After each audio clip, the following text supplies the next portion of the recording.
Welcome to Ace of Pentacles, your career strategy and workplace wellness podcast. I'm your host, Sarah, and I'm so happy you're here.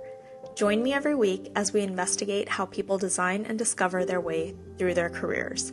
Together, we'll explore the science of well-being at work and discover tools and strategies to help us do well and be well. Welcome back to Ace of Pentacles. Today, we chat with Shaena Harrison about the power of networking. Shaena is a professional wingwoman, networking expert, and Superconnector. And as she puts it, a recovering event producer who has lost 4 jobs in 3 years. Through the power of networking, Shaena landed new opportunities and used AI to launch her own business. Now, she helps leaders, teams, and event producers build meaningful connections that last, transforming awkward introductions into game-changing opportunities. If you're looking to build your networking muscle, make more meaningful connections, or if you just need help looking at job loss or career wayfinding in a new light, I think you'll find some great tips in this episode. I hope you enjoy the conversation with Shaena Harrison. All right. Hi, Shaena Harrison. I'm so excited to be talking to you today. How are you? I'm wonderful. I know, is it too late to say Happy New Year? Happy New Year? No, it's January 13th. No. Okay, Happy New Year. Happy New Year. Oh my gosh. Last time we spoke, I feel like so much has happened in your life just based on LinkedIn and, just like seeing your business evolve. I think so much has happened. So I can't wait to dive in. Shaena, you are the founder and CEO of Shaena. It sounds so weird. It sounds so like egotistical when you say it, but it's actually like Shaena, which is the Swedish word for hello. So I totally cut in on you there. That's okay. Okay. I'm going to let you tell the story of the name of your company and your name because you tell it so beautifully.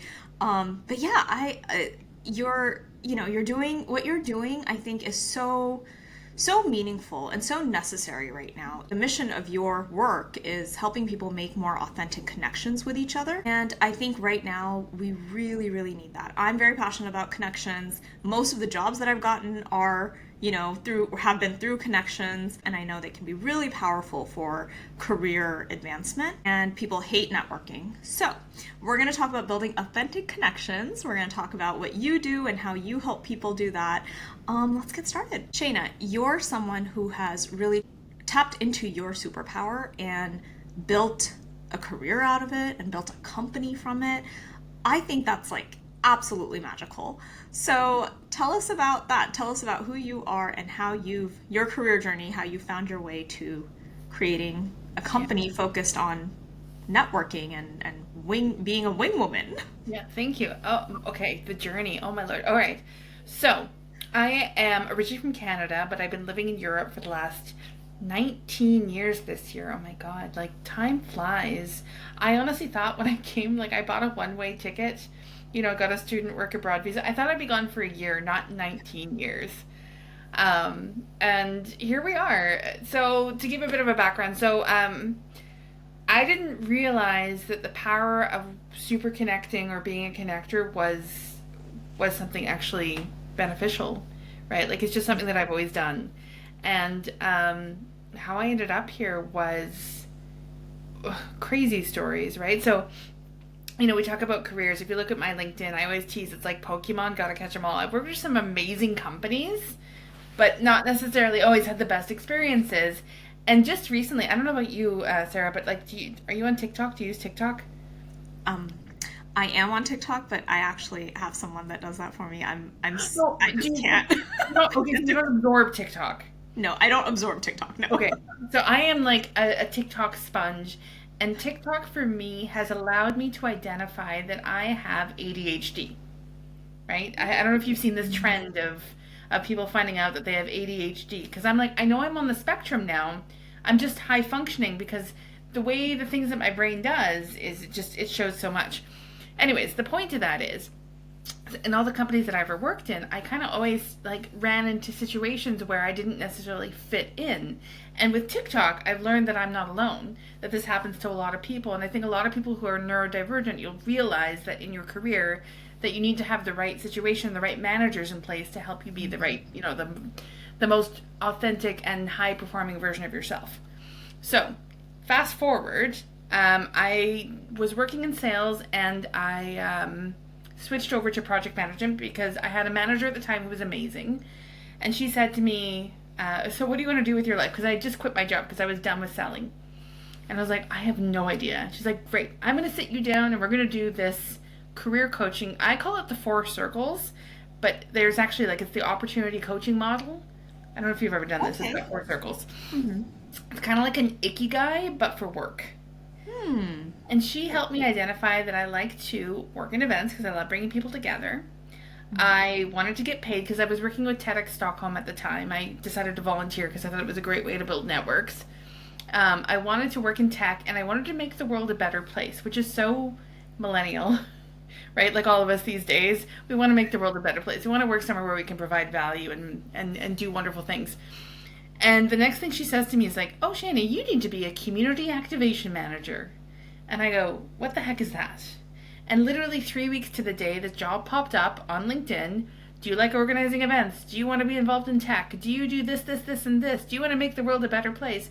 Come join Singularity University and be a community activation manager. And I was like, you have to be kidding. Like, I totally believe in, like, our roads are meant to cross when they cross, right? Yeah. So I applied, got the job, and that was my world into the world of events. I was producing like 2-day, 2,000-person summits for C-level executives and students, and like merging these worlds, bringing exponential technology and the ideas of amazing things all together. It's kind of like TED, but on hyperspeed. Now, just FYI, Sarah, this is the ADHD. My stories will go like this. That's okay. I love that. So I worked there for a year and a bit, and then I ended up getting a job for a big Swedish unicorn company called Klarna, which is like a buy now, pay later, on the stock exchange. Or no, hasn't IPO'd yet, but it's supposed to. Anyways, it was like the company to work for, and I got my foot in the door, and I was supposed to produce a 3,000-person event going from Stockholm to Berlin. And I was hired in November of 2019. So for those of us that remember, the world of events and the world took a complete upside down turn. And by March of 2020, I was called into an unscheduled meeting and basically let go that same day. Mm-hmm. And again, here's where TikTok's been my savior, because I was like patient zero when it came to being laid off in such a fashion. Mm-hmm. But I've seen it happen to countless other people throughout the years of that called into an unscheduled meeting and just being let go. For me, that was like PTSD central. I've never had something like that happen in my life. Anyway, I hustle that summer, I get the next dream job working for LinkedIn, was there for 6 months, that didn't work out, found the next job, was there for a year, they did a big reorg, I was let go, and then I'm like, okay, so I'm going to go and find a great career coach. I found this coach, she was awesome, and she does this like how to find your dream job. Did the whole program, and I'm like, okay, I know I need to work in more of like a startup environment. I'm not suited for big corporate. I know I need to have like autonomy, budgets. I need to work in Google. Like, I knew all these things. And then I got the next job. And so that was being an event marketing manager for a little IPO'd startup here in Stockholm, Sweden, and trying to help them bring in like, good quality leads. I did 2 wonderful events with them in my 6 months there. Same thing happened. I was called into an unscheduled meeting and let go. Right? Mm. And by this point, now this is my 4th redundancy in 3 years, and I'm kind of a pro at it now. I coined the term the redundancy rodeo. And I remember sitting with this manager, and I'm just like, why, like, all of a sudden, why immediately? Did I do something wrong? And he's like, no, this has nothing to do with your performance. And part of me, like, sort of coached him through the exit interview going, we're going through global layoffs at this point, November 2022, right? And you have a very young and impressionable team. Obviously, I've been here for 6 months. We just got back from a whole company trip to Rome. Like, everyone's, in good moods, and you're letting me go. Have you thought about how that's going to impact the rest of the team? I didn't really care about me, but I was thinking about them. And you could tell that they hadn't really thought this whole thing through. So I left that job that day, and I remember calling a friend, and I'm like, guess who's been laid off again? And we have lunch, and, he's been telling me for years, Shaena, you need to do your own thing, right? So 2 things happened, like, that next few weeks. Number 1, ChatGPT came to, like, the mass market, and a phone call from a friend who said, Hey Shayna, you remember when we met 8 years ago at that event at King, the makers of Candy Crush? And you didn't even know me, but you introduced me to everybody in the room. I've just sold my company. I'm starting a new one. I want to take you to a conference. Can you do that thing and I'll pay you? Can you be my professional wing woman? And I go to ChatGPT, what the heck is a professional wing woman? And it goes, you like to help people find love. And I'm like, oh, no, no, no, no love. No, no, no. But from the world of events, I realized that there was a gap in the market. You go to trade shows and companies send people, and half the time, if you look at a booth, they're like sitting there on their phones, or like their energy isn't into like the conversing with people. Whereas you meet someone like me, and I'm like, oh, hey, Sarah, you're doing this really cool podcast. Can I introduce you to someone who'd be your perfect guest? And I realized that there's this wonderful opportunity to turn my superpower into a business. And here we are almost 2 years later, and I'm running a professional wing woman person. I'm a wing person agency, and helping events and people connect. So that was a very long story to get where we're at. No, it was an amazing story. Thank you for sharing that. What I love, I want to like dig in, but what I love about that story, Shayna, is that you were able, like, we all go through, I've been laid off and it sucks. Like being laid off. I've been on the other end of that too, where I've had to lay people off, and it just sucks. Yeah. But the way you tell the story is so inspiring, because it's like the thing you were supposed to do found you, right? Yeah, it just took 4 pushes off a cliff, right? Before I was like, maybe I should start listening. Yeah, yeah, I love that. Like maybe I should start listening. I like that. I remember when I got laid off, this is gonna sound so insensitive, I think, but it was the best thing that ever happened to me. But that's I not an was insensitive thing to say. Because some people feel that, right? Like they're like, it was the best. It's, it was the thing that needed to happen at that time, yeah, right? Yeah. yeah, What exactly. did you What Because did you do?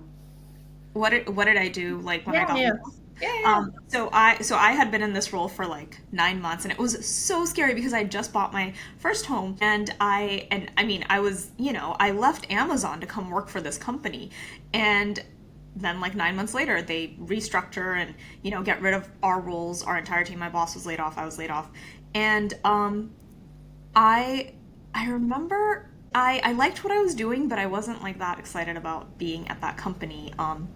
And nothing against the company, it's just it was not a good fit for me, I think. Yeah.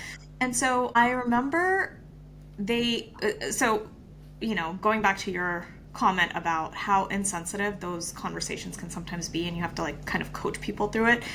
The person that delivered the news to me was actually my boss's boss, and it was I was not upset about being laid off. I was upset about the way that it was done. Yeah.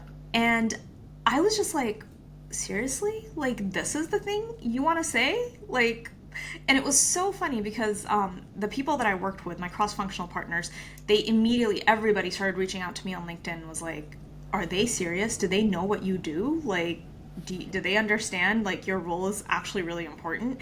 And, they made the decision they made, but the way it was delivered to me was so heartbreaking. But Was it an unscheduled meeting, or did you have any indication it was you were? well, I kind of did, because like there were a couple of people in our entire org that had gotten meetings from HR the night before, but I didn't. Like multiple people didn't. And we were like, that's interesting. And I remember leaving. This is so funny. I remember leaving the night before. We were there really late. I had just wrapped up like I did like a kind of a summit for all the field leadership team, and revamped a whole recruiting process. And I was leaving, and I was walking out, and I jokingly turned to someone and I was like, watch, they call me in tomorrow and tell me I'm like fired. And I jokingly said that, and I was like, why would I say something like that, And I walked out, and I came back the next morning, and the head of HR, and my boss's boss called me into this unscheduled meeting, right?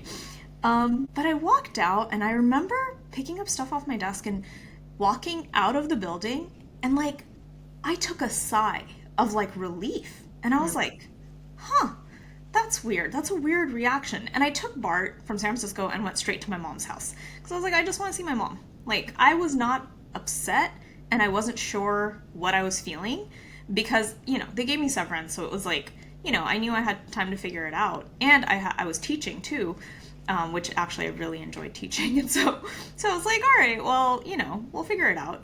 But I ended up getting like a great opportunity, Good. like I think 2 months later. And it just kind of fell in my lap, and I loved that job. It was a job that I really was good at and I loved. And so I like the way you tell that story about your experience because it kind of pushed you, these multiple pushes off a cliff, pushed you in the direction that you were supposed to go. But I think also, just off the back of that is that when you're going through it, like none of this is as clean as it is now, right? Like in hindsight 2020. But when you're able to look back and go, oh, okay, like I see that, and take those things as like a learning and reframe it. It's funny. I had a friend that I met in the summer of 2022. So TEDx Stockholm did this new thing where they did these idea pitches. So you could come in and you could picture a concept 1 minute or less, and if you won the idea pitch, you'd get a guaranteed spot to speak on the stage the following year. And he was this guy, and I remember his talk was 10 jobs in 10 years, how your job is not your identity. And I was like, ooh, you're my people, right? So I walked straight up to him afterwards. He had won the pitch, and I'm like, we're going to be friends. He's like, who are you? And I have this game that I play on LinkedIn, right, where you meet someone and you have to guess how many mutual connections you have in common. And so I played this with him. And I think he won, I lost, which meant, and I usually wager something. And in Sweden, we have a thing called a fika, which is like a coffee and a cinnamon bun, or a coffee and a cake. And when we were going through our mutual connections, he's like, oh, how do you know X? I'm like, oh, I used to work with X. He's like, oh, I work with X now. And it's a really fun way to, like, I was talking about networking, like how you can meet someone, connect, but have a fun way to follow up. And I sent him a message a couple days later. I'm like, so when are we going to have that fika? And we have the fika. And what was supposed to be a half an hour meeting turned into 4 hours. And part of what I was going through at the time, talking about like layoffs and redundancies, was I hadn't really owned it. Like I was still like a lot of stigma involved in it. Mm-hmm. And he did this 100-day unemployment challenge, and he blogged about it. And in those 3 months, he got job offers. He's like, I'm not taking it. I'm doing 100 days. And he was very like vigilant with this. And we talked a lot about removing the stigma. And he was very vocal on LinkedIn. I wasn't actually vocal at the time. I didn't post a lot on LinkedIn. And he helped me kind of like, again, reframe everything and pivot. And we both started posting about things. And we would like idea jam together. Be like, okay, so what are you going to post this week? And like, what are you posting? And by the time I got laid off, I was already like in this mental frame of being able to tell stories. And again, hence the reason I coined this redundancy rodeo. And I told the story that day when I was laid off, or maybe the day later, how my 13-year-old son, and talking about like the future leaders and the humanity of our world. I have a text message from my son that I screenshotted. It said, Dad told me you were fired. I'm sorry to hear that. Can I get you anything? I'm like, oh, buddy, thanks. He's like, will you watch a movie with me? Right? Like, that's all I want tonight. And he, on his own accord, left the house, went to the store, bought me a bag of M&Ms and a can of Coke, and met me at the train station, and just gave me the biggest hug. And I'm like, that's the future humanity, right? Like, that's what we need in the world. And I told this story on LinkedIn. I'm like, yeah, I had a shitty manager who let me go in a very unprofessional way, but it was my kid that made up for it. And it just made me realize that here's the hope, but also telling the story online of saying, people get laid off left, right, and center. You might get fired, right? Like, but if you can walk away and learn from that situation of like, how can you take that forward, and how can you reframe and go like, okay, maybe that wasn't the right place for me. Maybe at the time it stings, but later on you realize that, there's so much more that you can do in this world. Yeah. Totally. There's so much more you can do in this world. I love that. So, Shaena, one of the things that you talk about is authentic connections, part of your mission. What distinguishes an authentic connection from any other type of connection?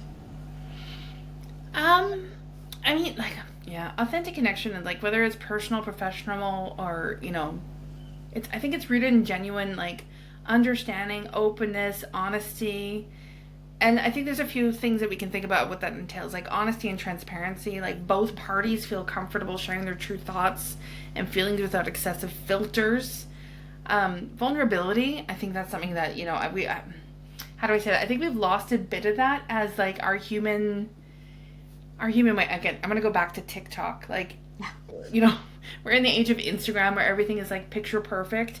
And I think what TikTok has sort of allowed people to do is be raw and real and show their vulnerability. And the like, as when we started this recording, like let's show the stuff we talk about before we start talking about things. Because that's what people really want. We want that vulnerability. We want that authenticity. We want to see that we're human. And I think as well, like empathy and showing presence and being consistent. To me, this is everything that goes into the authenticity of what connections should be. Yeah. Yeah, absolutely. I think networking, this idea of networking, it just feels, the word itself just feels very icky. And I remember I was in Rome, and this young woman, I walked out with like my pasta, and she was sitting at a table and there was nowhere else to sit. And she was like, "Oh, do you just want to sit right here?" And I was like, "Yeah, sure." So we sat down and, we're talking, and she's telling me about how she traveled, that she studied abroad in college, and now she graduated. So she's back in Rome, kind of figuring out what she wants to do next. Yeah. And she was like, "I know, like, everyone tells me I should be networking, and it just feels so like gross. I don't want to do it." And I'm sitting there looking at her going, does she realize, like, this is networking? Like, you genuinely just showed me kindness and told me, like, hey, come sit at this table. And, and I was head of HR for a firm at that time. And I very much, like, if there was an opportunity for this young woman at my firm, I would have wanted her to apply so we could hire her, right? Yeah. And I don't think she connected the dots there. So So connect it for her though and be like, this is networking. Yeah, good. yeah, exactly. I was like, well, you realize this is networking, and she was like, oh, well, no, because and then she stopped and she kind of thought about it, and I think it clicked for her because she realized she didn't know how to describe networking. Yeah. She just knew it felt gross, and it felt like, people were telling her, oh, you have to do it to get a job, to get a job, to get a job.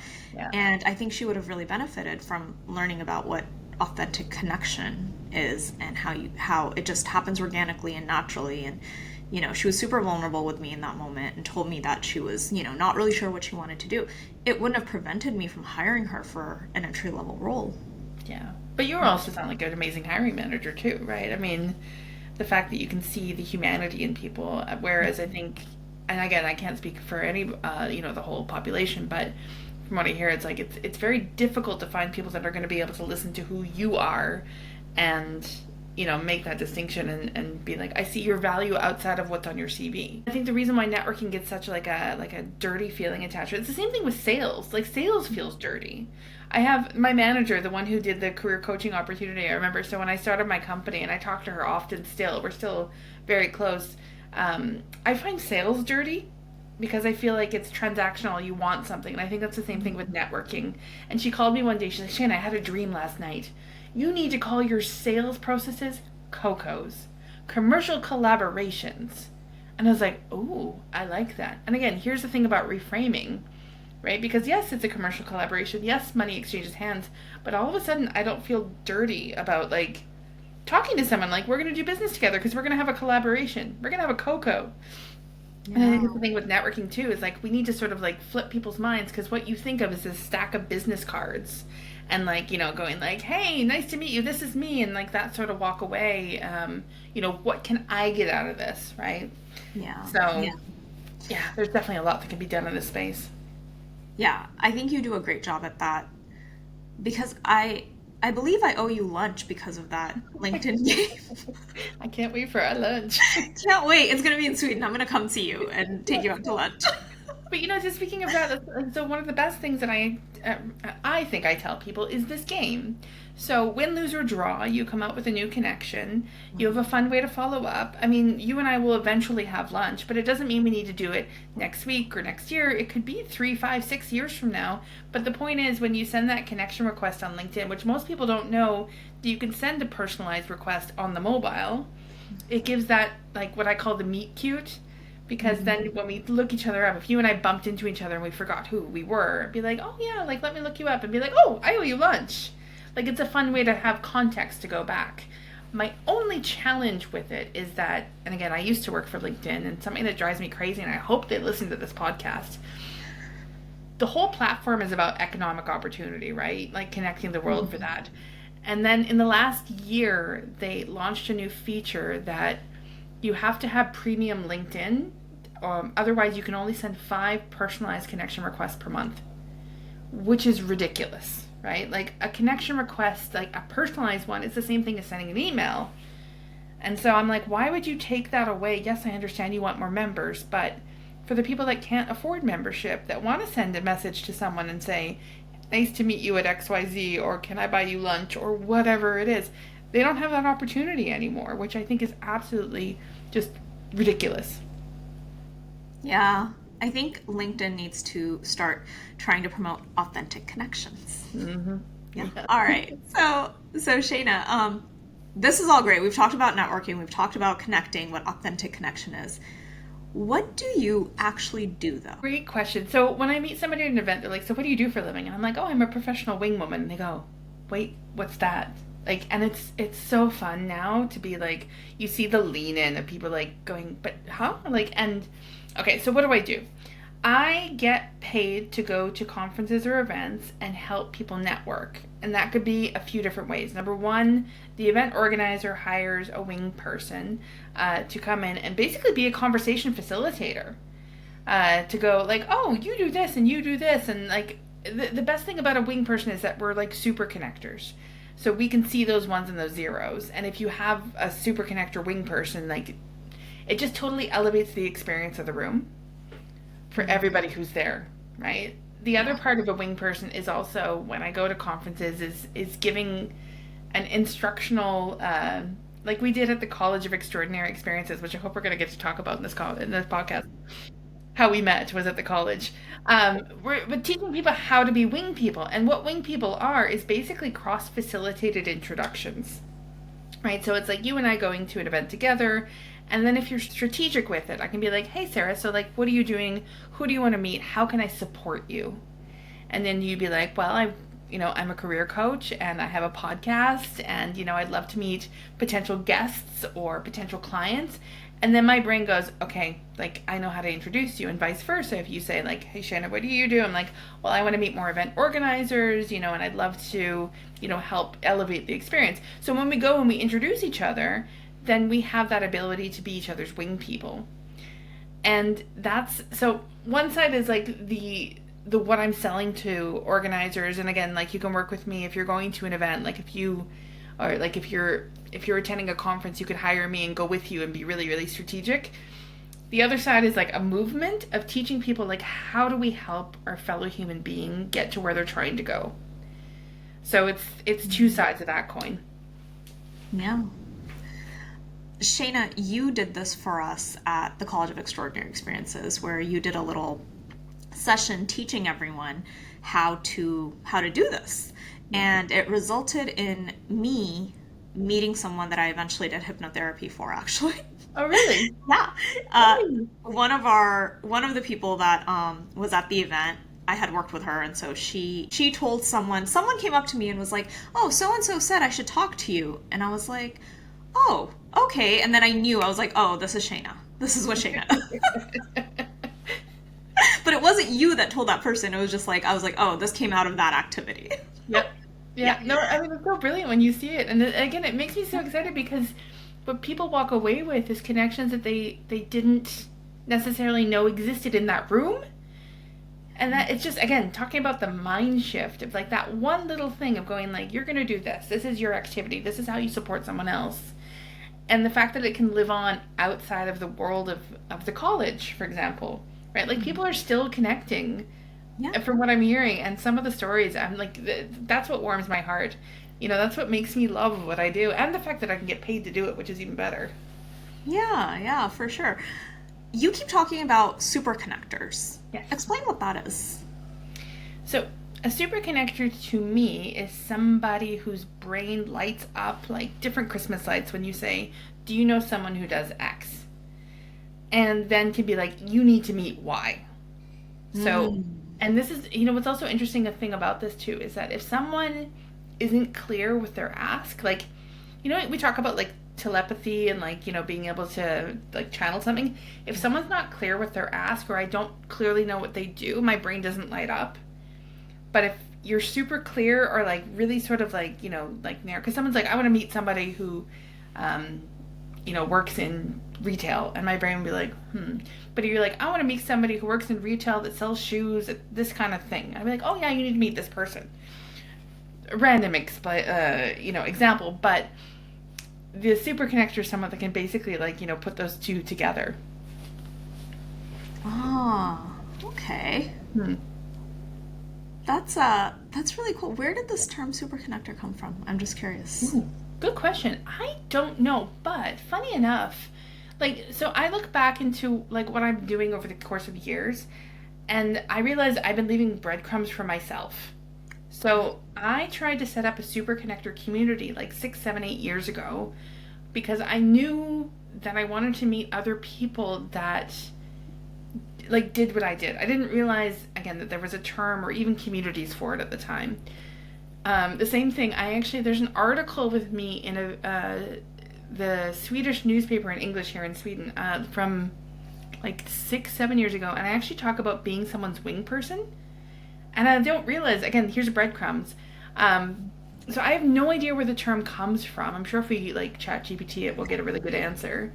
But I am part of some incredible, like I'm part of the Superconnector community, which is, there's this company in the Netherlands that has started like a side event to tech events. And what's brilliant about it is like, instead of startups pitching for money or talent or whatever, they have to get up and in 7 minutes, they have to explain who they are, what connection could be critical or change their life. And then in the room is, 20, 30, 50, 100 super connectors. And we bid our connection up on the screen. So someone could be like, I'm looking for somebody who has an HR background that has scaled organizations globally. And I'd be like, oh, you need to meet Sarah. Let me put Sarah up on the screen. And then they can, in those 7 minutes, they have to choose one connection. And then you facilitate that introduction. It's a groundbreaking, what do they call it? A groundbreaking introduction that could change the world. Something, I'm going to totally butcher this. Sorry, Alex. Uh, That's okay. yeah. Oh, I feel like your work is so fun, and you spoke very well about kind of the rewarding. I could sense the way you talked about how rewarding it was, like those moments that you're able to like support someone and building an authentic connection. Shayna, what are some of the challenging parts of what you do? Hmm. I think, I think a challenging part is when people don't necessarily, I want to, how do I say this? It's the people that take advantage of super connectors or wing people, that basically just come and take and take and take and take. And I think over the last couple of years, I've actually gotten really good at my boundary setting and knowing like, oh, this person only contacts me when they need something, which is also something really important, especially when I work with like networking. I coach clients one-on-one. I'm like, like how to build your network, how to map your network, how to network. And we talk about like, do you only reach out to somebody when you need something? Because that's a really like negative, draining trait. And so I'd say that's definitely a hard thing too, is because I want to help everybody, right? Like it's a blessing and a curse. So I would say that's definitely difficult in my line of work. Yeah.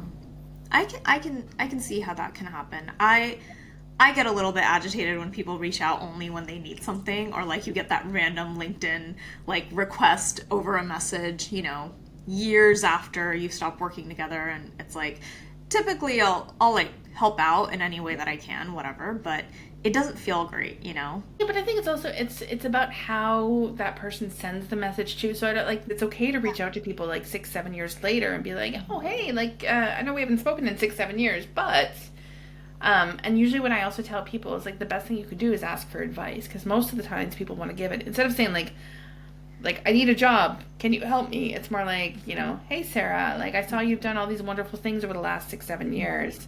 Do you think you might have some time to kind of like talk me through your experiences? Like, I'm doing this right now, and I believe that you might have this insight that you can give me, right?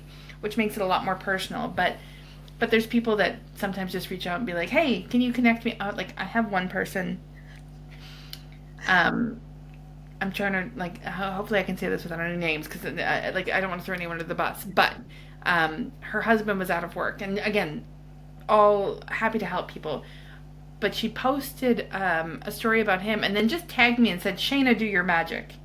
And I was kind of like, maybe a heads up would have been nice, or, like, you don't know what's going on behind the scenes for me, right? We don't engage at all in LinkedIn, so for it to come out of the blue, like, just it to me, it felt very like transactionally. Yeah. Yeah, yeah.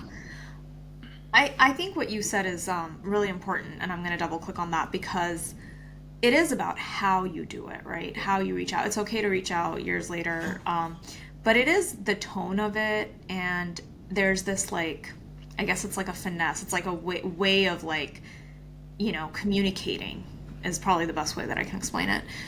I think that's a skill, Shayna, that we've really started to lose as people. Like, what is authentic communication and connection, and what is okay to expect from someone, and how do we connect? And I think part of the problem has been social media. I think part of this, the solution can be social media too, but I think part of the problem has been social media because our engagement has been kind of whittled down to like liking people's content, and it's like you get kind of confused. Some people care so much about that, and some people don't care at all, and they want this authentic, like, you need to reach out to me and we need to be, in a relationship of some sort in order for you to ask for something. What are your thoughts about that? I don't know. Somebody said something to me a couple months ago that was so interesting because they're like, since I post, like, I live on LinkedIn, right? Like, and I post a lot. I post a lot of authentic stories of what's going on, building a business, how to connect, da da da da. And we had a fika, an online coffee, and she knew so much about my life, right? And the thing with social media is like, you tend to forget that, yeah, we might not have spoken in a year, but because she's been following along my journey, she actually knows a lot more than, you realize.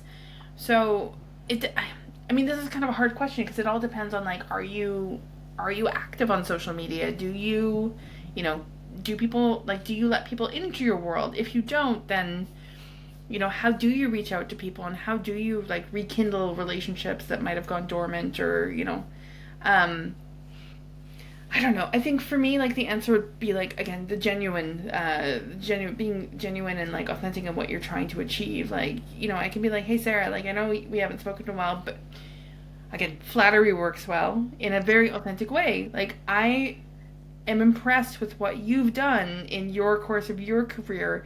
Do you have the availability to help someone like me who's on this journey now?" And I think if you can say that, or script that, and thank God for AI, like, put it into AI if you're not sure. How do I make this sound authentic, down to earth, genuine? Like, it's okay to use AI for these things. And then, I was giving a talk the other day talking about AI and like how I think it's like a piece of clay, right? Your prompt is like how you mold things, and sometimes your clay like falls over, and then you just like clear your prompt. But the more you can learn how to prompt, you can build a beautiful vase that you stick in the kiln, and all of a sudden you have a piece of work that can, help you flourish, whether it's connections or content or whatever it is. Yeah, for sure. Yeah. Sheena, you have so many cool connection stories, and I would love for you to share maybe your favorite. What's your favorite story about a connection that either you've made, or a connection that you've been a part of, or maybe one of your own connections? Okay, then I have two stories. Oh, okay, yeah, let's do it. Okay, so I have a story that I've been a part of the connection, but I didn't like. Again, an introduction years ago changed someone's life. So I have a friend. Her name is Kiki, and she is Swedish American living in Sweden, Stockholm here. We met years ago, and she was working in a sales role that she just was not happy in. And she said to me that she wanted to work in hospitality. Like, she'd really, like, that was her dream. And I'm like, "Oh, I need to introduce you to my friend Shane. She works at Hilton. I'll just set you two up for a coffee." So Kiki meets Shane, they click. Shane has a job, hires Kiki to work at Hilton. Kiki, being Kiki and how amazing she is, falls in love with this industry, works her way up, ends up working and changing hotels. She now works at this very boutique hotel in Stockholm called Kungsträdgården. And 2 years ago, she got the Clef d'Or, which is the highest accommodation or like reward. What's the word I'm looking for? The Recognition? Yes, that you can get in the industry. It's basically like the golden keys to the industry. So this one introduction, I mean, I she worked hard for this. But without that introduction, and I know that I'm part of the story to help her get to where she was trying to go, but now, and she's the only woman in the Nordics as well that has this. So like it's just you don't even realize that sometimes like who you can introduce people to will help change their course or their path. But again, you need to put the work into it to get to where you want to go too. Because yeah, you can introduce people and it can totally flop, right? People that you think will get along. Like I always say, like there's no magic connection guarantee. It's still you have to lead the horses to water, but they have to drink it. Yeah. So like that's one of my favorite stories, and I know I've been a part of, but not like actively involved in. Mm-hmm. And then the other one is, so a couple years ago, so my dad's a huge hockey fan. He loves the Edmonton Oilers. And I, at the time, was working for Singularity University, and I was producing an event in Helsinki. And part of that was going to a conference called Slush, which is like this huge conference in the Nordics. It's awesome. It's only run by students. Like it's seriously one of the best conferences. Anyways, I knew that this famous hockey player, Jari Kurri, lived in Helsinki, and he used to play for the Edmonton Oilers back in the 80s with Wayne Gretzky. And so, me being me, I just decided at this conference Slush that I would start asking random people, okay, so you have a bunch of I's and K's in your name. Yeah, are you Finnish? And they go, yeah. I'm like, do you know Jari Kurri? And then they'd be like, who? And then they'd say his name back with a Finnish accent. And I'm like, can you introduce me to him?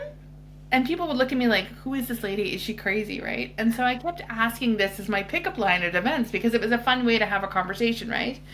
And eventually someone's like, yeah, sure, here you go. Here's his number. And I was like, wait, what? Yeah. What? Yeah. So the next day, I text Yari and I'm like, listen, like super long text, right? Like, my dad's a big fan. I'm in Helsinki. Is there any chance you're available? Would love to meet you. I get no reply. Fast forward a few months later, and I'm in Helsinki producing the Singularity Summit, and Canada and Sweden were playing against each other in the World Juniors. Canada lost, sorry, not Canada, Canada and Finland, apologies. Canada and Finland were playing against each other. Canada lost, Finland won, and I was sitting at the conference with producing this one part of the event, and I'm like, I'm just going to send him another message. So again, send him a message, Yari, congrats on the win, we'll beat you when we're older, any chance you're available. And he texts me back. And Wow. I know, I'm just like, what? So he's like, can you come to my hockey arena tomorrow morning at 10 a.m.? And so I cancel whatever meetings. Thankfully, the conference was over. This was the last day. Cancel whatever meetings, hop in an Uber, go to the hockey arena.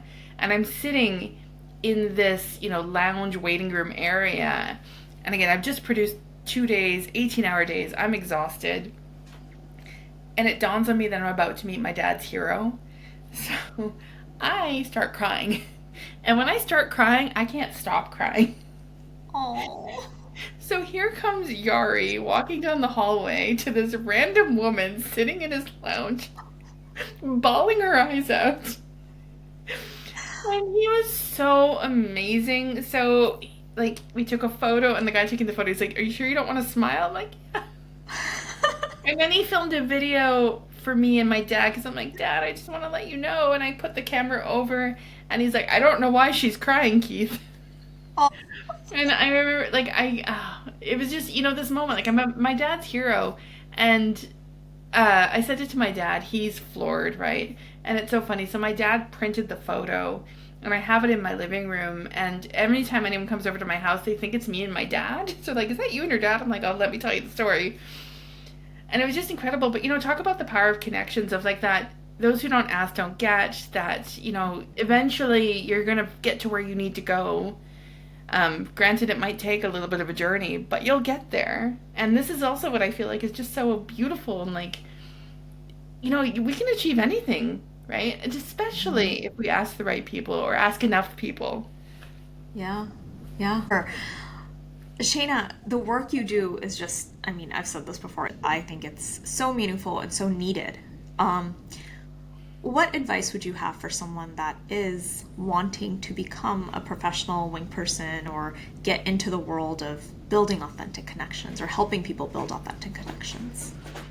Well, if they want to be a wing person, come to me. I mean, I did launch an agency. I am scaling. I joke that I can't clone myself, but I do need people with languages, locations, and specific verticals. I did an event in Houston last year that was for the energy sector, like oil, petroleum, all that. I didn't know anything about that sector. I know people, but if I had someone that knew like oil, petroleum, and all that, they'd be able to, go deep quick. As for authentic connection, I think again, just putting yourself out there and being honest with like it's okay to say that you're looking for something, right? But also like what are you offering? How can you support somebody else? And talking about also being a wing person is if you're going to an event or a conference and you're going alone and like ask someone if you can be their wing person, right? Tell them what the concept is. Tell them how you can both support each other. And like I want this to spread like wildfire in a good way. Good wildfire. Yeah. Right? Yeah. Yeah, good wildfire. In a good way. Yes. Yeah. To help people make the world a better place. As cheesy as that sounds. No, I think, I mean, you said this earlier about it's such a millennial thing, and I'm a millennial, but I do think that we all, on some level, want to contribute to the world and help make it better, whatever way that might be. And it doesn't have to be through your professional career. It can be, through just being a really good parent, being a really good brother or sister, being a really good, partner, whatever that is. I think we all seek to make this world that we live in a little bit better through what we do. And you're doing it too, with what you do. Oh, Shayna, some days I don't even know what I do. But I've started to get really comfortable with that feeling of like, we'll see what we do today. I'll be Well, so fine. then I have a question for you. As a wing person, Yes. how can I support you? What is something that you need help with? And like, what would you want your listeners to also know? How they can support you? Oh gosh. This is this is a great question. It's a very hard question for me to answer because I think this is something that I'm working on personally is learning how to verbalize my needs and ask people. I think that's something that we don't typically learn a lot, and we, especially for me, just the way that I am, I'm very much like, oh, I'll do it, right? Yeah. I think right for now, I am in this moment in my career where I'm really enjoying the podcast. And so anyone that you think would be, the idea of the podcast is like how we design and discover our way through life and to a fulfilling career. So anyone that you think has a really cool career story and is also helping other people kind of navigate this journey, that would want to be on my podcast. I love having conversations like this. This is like one of my absolute favorite things, and it's my favorite thing that I get to do right now. So Nice. Okay, cool. I've got some ideas in my head of people that I think would be brilliant. Because I think also, like the storytelling, the sharing, like, for when people do listen and, might be struggling with X, Y, and Z, or not sure how to navigate this, or just need some inspiration, right? You're bringing these stories to life, which is absolutely brilliant. Thank you. I really have learned that I think I just want to be a resource for people. I'm a teacher, I'm a coach, and when you take all of that, like you use the word Superconnector, I haven't found a cooler word than resource. That's one thing you can help me with, is come up with like a word for me. Ooh.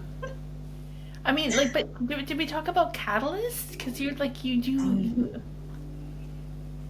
definitely a catalyst element in there. Okay, catalyst, maybe. I'm gonna sit with that. I like that. Yeah. Okay. All right, so Shayna, what are you currently working on? Where can our audience find you? How can they work with you? Perfect, great question. So I am currently working with more event organizers who want to level up their networking experience and help people connect more authentically. And by doing that specifically is bringing wing people on board to their events to help everybody lift each other up. Where you can find me, I definitely live on LinkedIn. Like that's my jam. I am there messaging, like everything. However, I do mostly use WhatsApp as my messaging. So like once we've really sort of like gone to the next level, you'll go into a WhatsApp chat. Got it.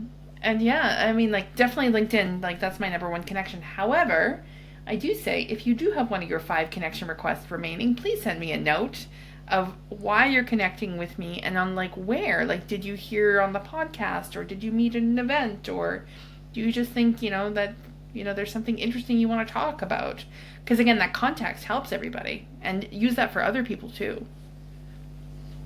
Okay. And do you have any upcoming events or workshops where people can meet you, work with you, anything they can find on LinkedIn? um Actually, I do have one. We didn't talk about this. Did I tell you that I launched a dating event? That's what I was kind of pushing us to get to. I want you to talk about this dating event. What is this? I saw it on LinkedIn, I liked it, and I read about it, and I was like, oh my gosh, I can't wait to ask her about this. So I always joke that I'd never go into love, right? Like only business love, but enough people have asked me. I'm putting my event producer hat back on, and I've launched an event called Date My Mate, where the concept is we know wonderful single people in our lives, yet they complain about the dating apps. Again, I've been married for like 18 years, right? So I don't know this world, but I love living vicariously through my single friends. So you get to go and be the wing person for your single friend and go to the event with them. And so there will be wing people and single people, and then the whole evening is about facilitated connections and hopefully finding love. But worst case scenario, you get to hang out with your best friend for the night. So I'm doing this brand new event concept. Interesting enough, so it's the 30th of January in Stockholm, Sweden. I don't know when this is going to be published, if it'll be before or after that. But I have a hard time finding men. I have so many women signed up and not Okay. enough men. So I'm looking for more men. I don't. Well, I can put this on our, so I can take this clip and put it on social media to get whatever help I can get you. Shayna, you said you're looking for men. I feel like this is something me and one of my best friends would actually really love to attend in Yeah. Stockholm, Sweden. How fun! Come meet a Swede. What what inspired you to do this? Again, enough people have been knocking at my door and saying you need to do love, and again, I always tease that I'm a recovering event producer because I lost my job so many times, and I mean, if you know, if you come from the world of events, you're a little bit like, unique. We tend to work a little odd. And I think now is just the time, right? Like the world, we're in a loneliness epidemic and people want to meet genuine people. And with this concept, it means that, and again, here's the thing with a wing person, is that you vet the person, right? Like you wouldn't bring a horrible person to the event because your reputation's also on the line. So maybe that's why there's not that many men. I don't know. I know some really great men who So are do I. Yeah, actually, you they've know, signed up. So I have some great men coming. okay, great. Yeah. I will let my great male friends who are single know about this. But the idea is also to scale this to different cities around the world, different, uh, interest groups. I'm going to do one for the queer community, maybe divorcees. I don't. Again, it has so many different ways that it can go. But right now, it's like the first event. Oh, this is amazing. You're doing such important work. I mean, you were doing really important work before, but I mean, as someone who refuses to get on dating apps like this, I would love. Okay, Um, good. yeah, so I love that you're doing that. That's so great.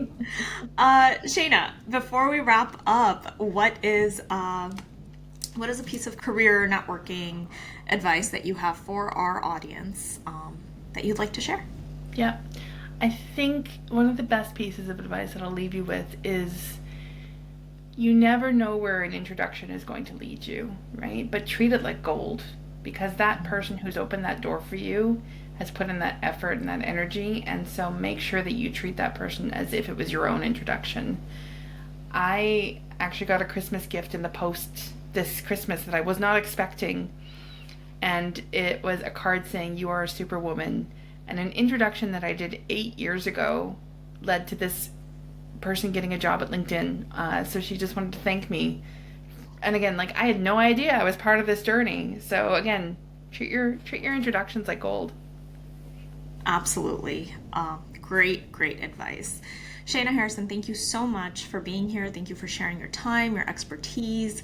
I am so honored to know you, and I am excited to see how your company grows. It seems like you're expanding into, new ventures, helping people fall in love. I I am so inspired by you. Thank you so much for being here. Oh, thank you. Oh, I'm so great. I'm so glad our paths crossed. Me too. Me Yeah. too.